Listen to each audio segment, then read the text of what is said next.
Freeze these Starfleets. Override us. Pull them back. Boost your matter game. We need more signal.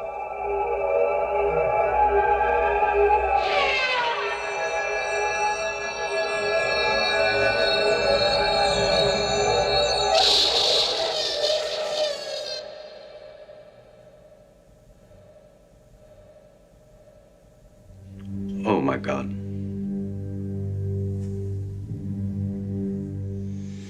What is a discombobulator? I don't know the specific secret weapon system Trump's talking about. I know that they have a lot of exotic weapons. I could go through some of the theoretical stuff and what we know has been developed over the decades. The information I have on those weapon systems is old, so you can imagine they're much more advanced.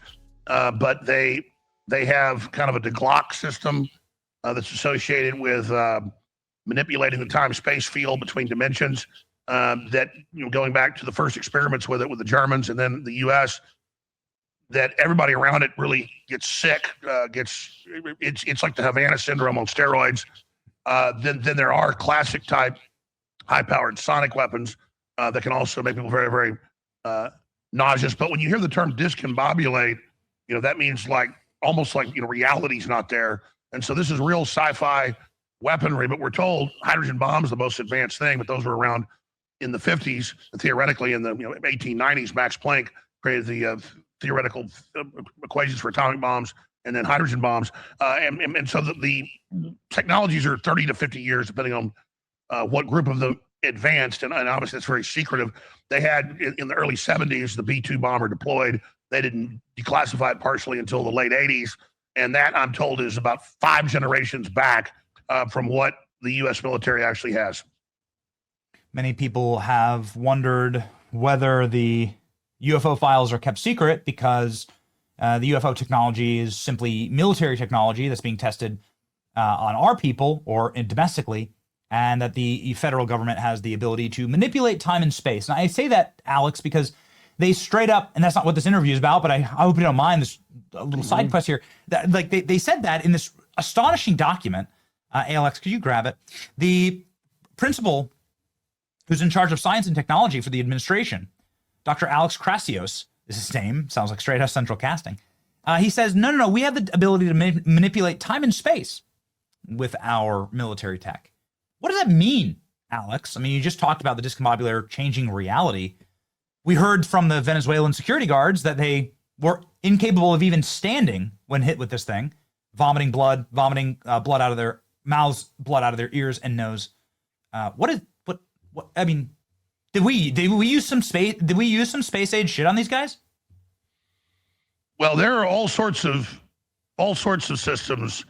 I mean, there are particle beams that you can just hit a building with and it just basically disintegrates.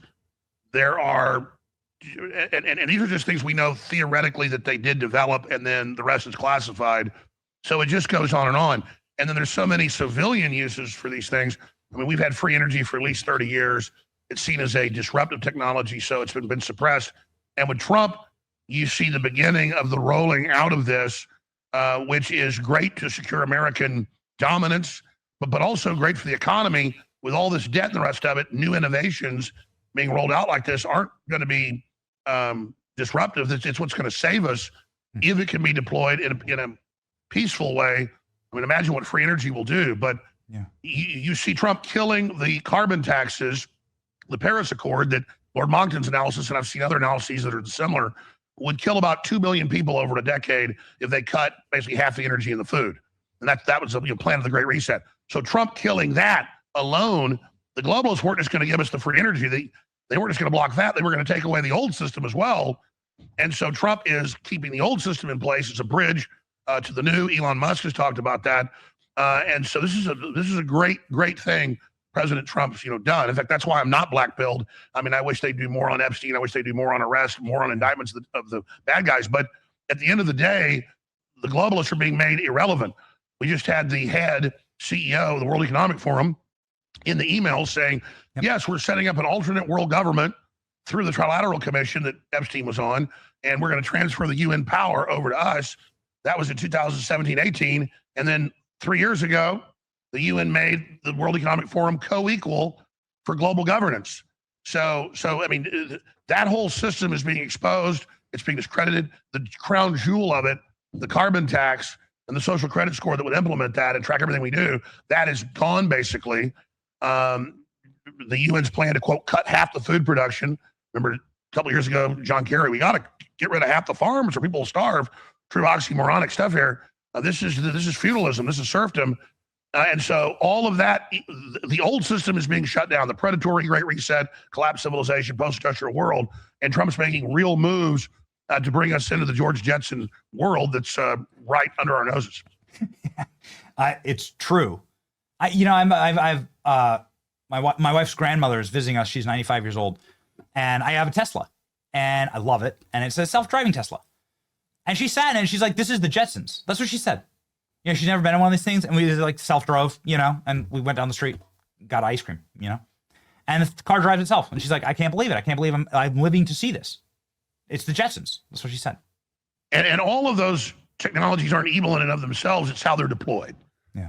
And Musk is saying, have more children and have all this, empower us and use these, autonomous systems to go out and build our space bases and build our colonies so that humans can then go inhabit them and, use AI, assembling whole fleets and systems out of the asteroid belt to then go terraform Mars quicker. This is really exponential. If it's deployed for humans, it's unlimited. But if it's deployed from a globalist depopulation bent that the future is not human, that the WEF says, then it is meant to replace us, and it is the Antichrist. So it's a tool, and it really depends on what spirit is in the machine, one of God and the Holy Spirit and pro-human systems, or one of replacing humans. So I didn't even know what a WEF was when I was in college until I started listening to InfoWars and Alex Jones. And now, and it seemed like so David and Goliath. It was almost more David and Goliath, you in a small podcast studio versus every government on earth in the World Economic Forum. Well, now they're on their back heel. Now they're just straight up admitting that globalism is lost. And now their leadership is resigning. The CEO of the World Economic Forum, Borge Brendy, has stepped down after ties to Jeffrey Epstein. You told me in our last interview 2.5 weeks ago, Alex, that this is the key to completely collapse the global world order, the Epstein files. And if used properly by President Trump, it could actually end globalism as we know it, because now it's all being exposed. Do you believe that's happening here? Yes, and again, the Justice Department convinced him that, it's a bunch of disinfo, it's all old, it's lies about you, recycled stuff.